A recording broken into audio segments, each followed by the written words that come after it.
이 시간 하나님께서 우리에게 주시는 말씀은 호세아서 7장의 말씀입니다.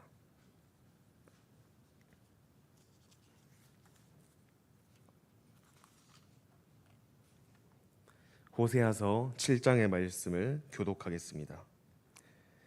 내가 이스라엘을 치료하려 할 때 에브라임의 죄와 사마리아의 악이 드러나도다. 그들은 거짓을 행하며 안으로 들어가 도둑질하고 밖으로 떼지어 노략질하며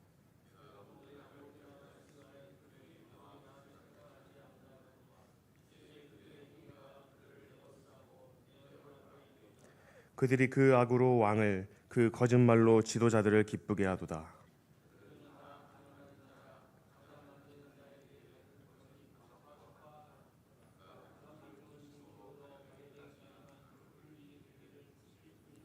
우리 왕의 날에 지도자들은 술의 뜨거움으로 병이 나며 왕은 오만한 자들과 더불어 악수하는도다.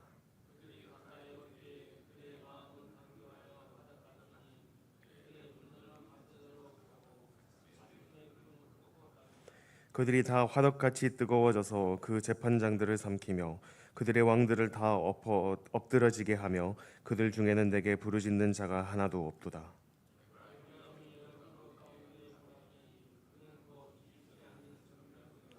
이방인들이 그의 힘을 삼켰으나 알지 못하고 백발이 무성할지라도 알지 못하는도다.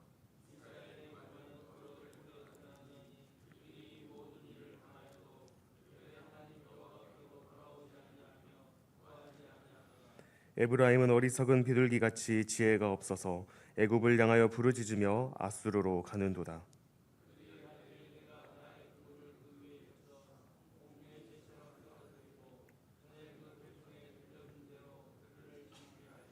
화 있을진저 그들이 나를 떠나 그릇 같음이니라. 배망할진저 그들이 내게 범죄하였음이니라. 내가 그들을 건져주려 하나 그들이 나를 거슬러 거짓을 말하고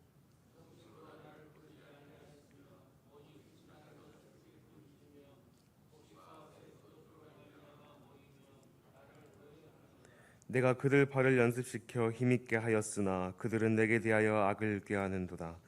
그들은 돌아오나 높으신 자에게로 돌아오지 아니하니 속이는 활과 같으며 그들의 지도자들은 그 혀의 거친 말로 말미암아 칼에 엎드러지리니 이것이 애굽 땅에서 조롱거리가 되리라.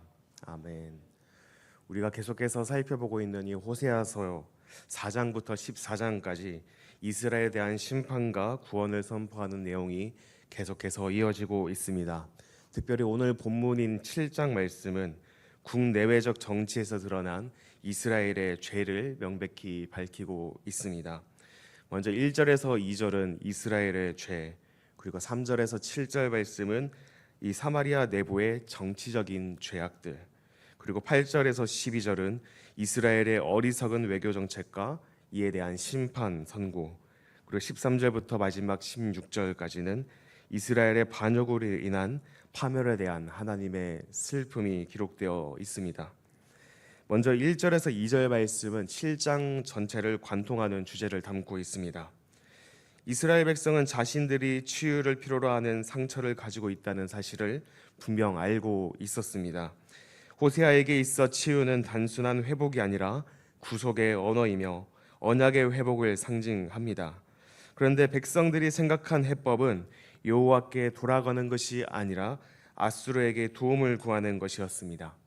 우리가 이미 호세아서 5장 말씀에서 살펴보았듯이 결코 아수르가 이 이스라엘의 상처를 치유할 수도 고칠 수도 없다고 말하고 있습니다.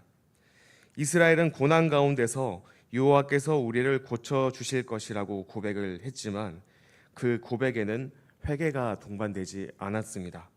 따라서 하나님께서는 이 이스라엘 백성들의 상처를 치유해 주시지 않으셨던 것입니다. 치유는 하나님의 은혜이고 전적인 하나님의 몫이지만 이스라엘과 사마리아의 죄악이 그 길을 막고 있었던 것입니다. 하나님께서 치유하시려고 하셔도 이들이 계속해서 죄악된 삶을 살아가며 하나님의 그 치유의 손길을 거부하고 있었다는 것입니다. 하나님께서 이 치유를 막으신 이유를 1절에서 세 가지로 말하고 있는데, 거짓과 속임수를 행하였고, 그리고 안에서는 서로 도둑질하였으며, 밖으로는 때를 지어 노략질하였기 때문이라 기록하고 있습니다. 그리고 이어서 2절 말씀은 이스라엘은 하나님과의 언약을 깨뜨린 근본적인 죄를 기억하지도 않으면서 단지 형식적인 고백과 의식으로 치유만을 강조합니다. 그러나 하나님께서는 그들의 죄를 기억하고 계시며 바로 그 죄가 회복의 길을 막고 있음을 말하고 있습니다. 이 1절과 2절의 이 말씀이 오늘 본문을 관통하는 주제라는 것입니다. 3절에서 7절은 사마리아 내부의 정치적인 죄를 고발하고 있습니다. 에브라임 곧 사마리아의 정치적인 죄. 문제의 핵심은 왕과 방백들이 왕권이 하나님께로부터 주어진 것이라는 의식을 잃어버렸다는 데에 있습니다. 그 결과 누구든지 악과 거짓으로 왕을 죽이고 왕위에 오르며 결국 자신과 동일한 동기를 가진 다른 세력에 의해 다시 무너지는 일이 반복되었습니다. 실제로 이스라엘의 역사를 살펴보면 이러한 쿠데타가 끊임없이 반복되고 있음을 알 수 있습니다.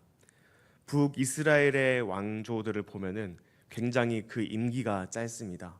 어떤 왕은 불과 몇 주에 지나지 않고 어떤 왕들은 2달, 3달 그렇게 계속 왕권이 교체되었던 것입니다. 스가랴, 살룸, 부가야, 베가 그리고 호세아, 여기서 이 호세아는 북이스라엘의 왕을 말합니다.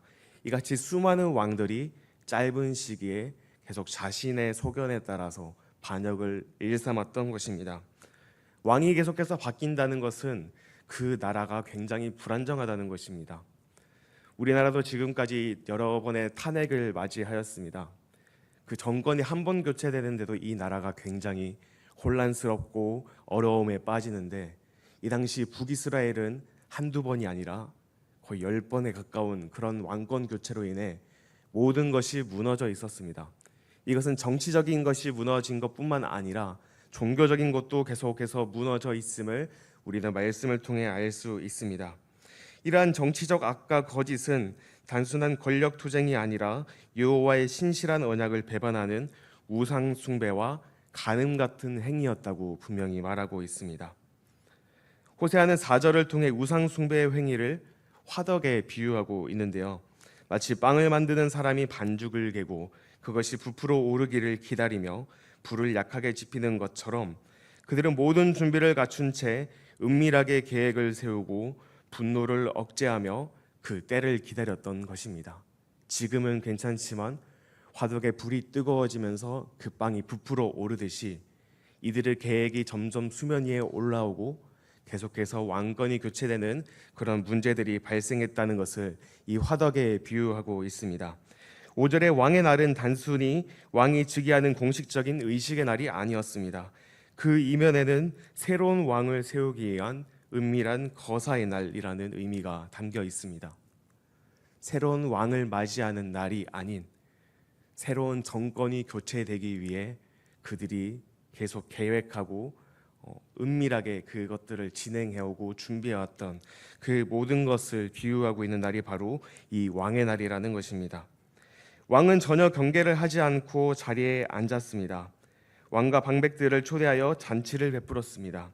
이 음모자들은 방백들이 술에 취하고 방심하고 있을 때 그 거사를 일으킵니다.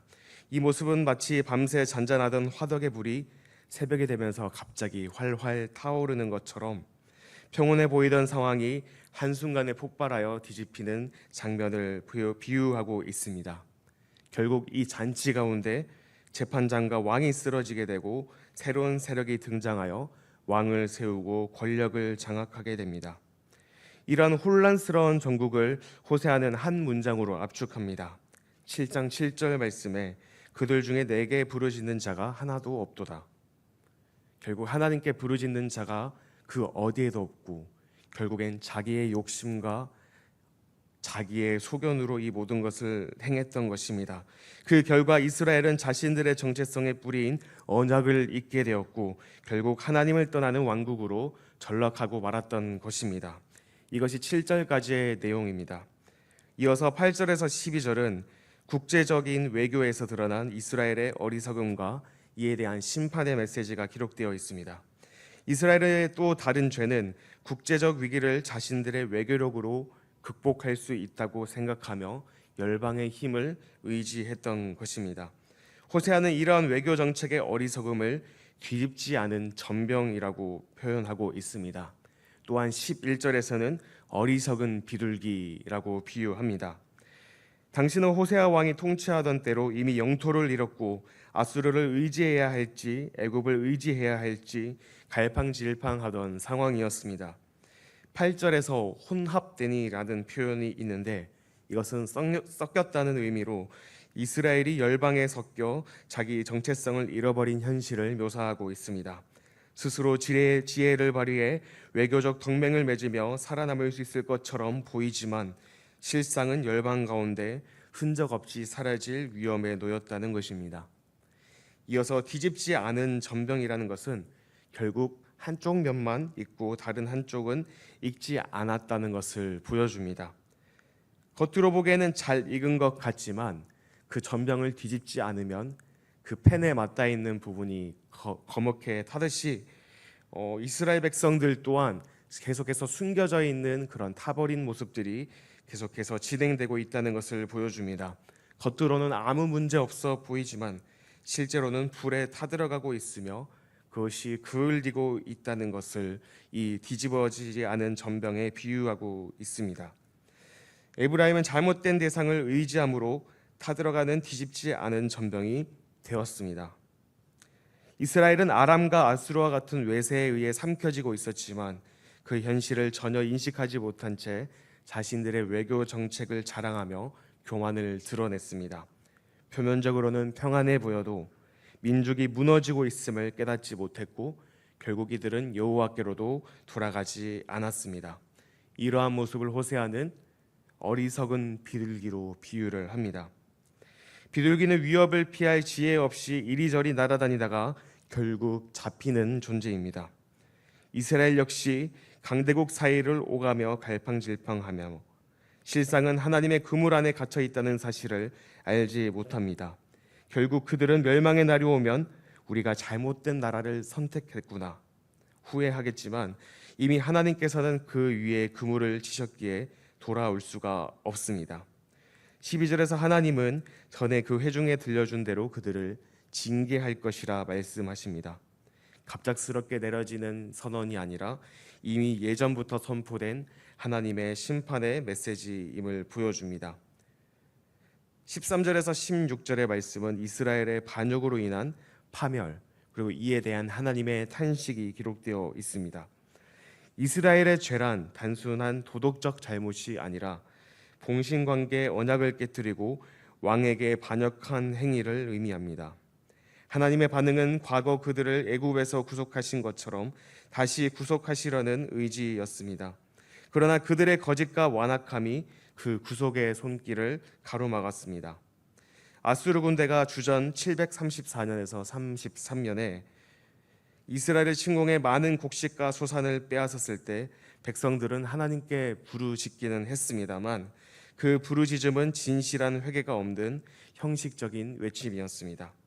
14절에서 말하듯이 그들은 마음으로 부르짖지 않으며 오히려 바알 숭배의 제의 안에서 하나님을 자신들의 방식대로 조종하려 했습니다. 침상에서 슬피 부르짖고 풍요제를 드리며 곡식과 새 포도주로 모임을 가지는 이 행위는 진정한 기도가 아니라 우상 숭배적 제의였던 것입니다. 15절 말씀에서 하나님께서는 과거에 그들의 팔에 훈련시켜 강하게 하신 분이심을 상기시키고 계십니다.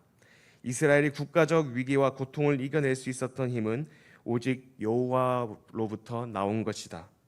그러나 지금 그들은 하나님의 힘으로 세워진 나라임을 잊어버리고 열방과의 동맹 그리고 우상 숭배의 제의를 통해 힘을 얻으려 하고 있습니다. 이것이 바로 여호와께 악을 향한 이스라엘의 모습이라는 것입니다. 하나님께 돌아와야 할 때, 진실로 돌아와야 할 때 그들은 현실적으로 아무런 도움 될 수 없는 방법을 선택한 것입니다. 마지막 16절 말씀, 이스라엘은 속이는 활로 비유됩니다. 돌아와야 할 방향으로 돌아오지 못하고 다른 방향으로 빗나가는 활처럼 언약의 표적을 벗어난 삶을 살아가고 있다는 것입니다. 하나님과 맺은 그 언약을 향해 날아가야 하는데 이들은 그 방향을 잃은 활처럼 그 목적을 잃어버린 채 갈팡질팡하며 나아가고 있다는 것입니다. 그 결과 방백들은 칼에 엎드러지고 전쟁으로 인해 죽음을 맞이하게 되며 그들의 거친 혀, 곧 하나님의 말씀을 거슬러 예언자의 말을 조롱하고 저주한 입술 때문에 심판을 자초하게 됩니다. 이 호세아 7장은 이스라엘의 겉으로는 치유를 말하면서도 회개 없는 고백과 외교적 계산으로 위기를 해결하려 했던 영적 타락을 분명히 보여주고 있습니다.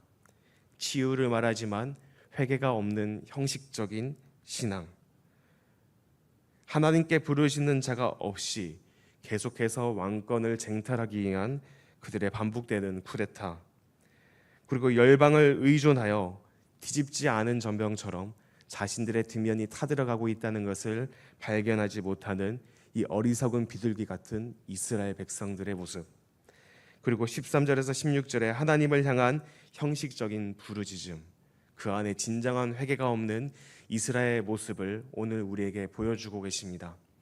이 말씀을 통해 우리에게 이러한 모습이 없는지 살펴보아야 할 것입니다. 우리에게 뒤집어지지 않은 전병의 모습이 있진 않은가? 계속해서 나의 뒷면이 타들어가고 있지만 그것을 알지 못하고 자꾸만 외세에 세상의 힘에 의존하려는 나의 모습은 없는가? 이 어리석은 비둘기처럼, 그리고 방향을 잃어버린 이 활처럼 어디로 가야 될지 그 목적을 잃어 갈팡질팡하며 하나님으로부터 멀어지고 있는 우리의 모습은 없는지 우리는 돌아보아야 할 것입니다. 지금 우리 앞에 놓인 위기의 본질은 상황의 문제가 아니라 하나님과의 관계의 문제입니다.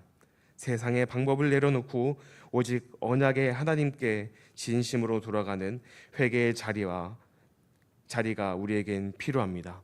그럴 때 우리 삶 가운데 하나님의 놀라우신 치유와 회복의 역사가 시작될 것입니다. 세상을 의지하지 않고 하나님을 의지하는 삶, 내 내면에 썩어가는 죄악의 모습이 없는지 날마다 깨어 기도하며 이것을 치유해 주실 하나님께 전적으로 나아가 그분을 붙잡는 것, 이것이 오늘 말씀을 통해 우리에게 전하시는 하나님의 음성인 줄 믿습니다. 이 말씀을 붙잡고 오늘 하루도 살아가는 모든 성도님들 되시기를 간절히 소망합니다.